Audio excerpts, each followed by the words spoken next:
இவருக்கு முன்ன தமிழ் தேசியம் இந்த மண்ணில் பேசிய எல்லாரும் கியாப்போ விஸ்வநாத் தங்கள் திருவிக்கா, சமீபத்தில் இந்த நூற்றாண்டில் பேசிய ஐயா பழநெடுமாறன், மணியரசன், இவர்களுக்கெல்லாம் இல்லாத வசதி தமிழ் தேசியமே பேசி பேசி ஓய்ந்து போன என் மாமா தமிழ் முழக்கம் சாகுலம், இது பல்வேறு பேர் யாருக்கும் இல்லாத வசதி இவருக்கு மட்டும் எப்படி வந்தது?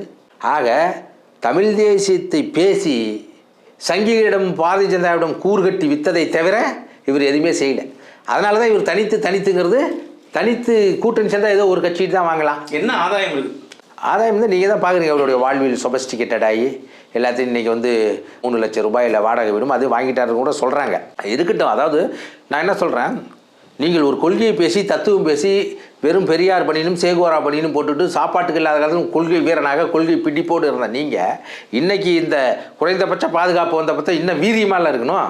நீங்கள் போய் ரஜினி போய்த்துட்டு சங்கினா சக தோழங்கிறீங்க. உங்கள் பாலிசிக்கே நேர் எதிராக இருக்குதே.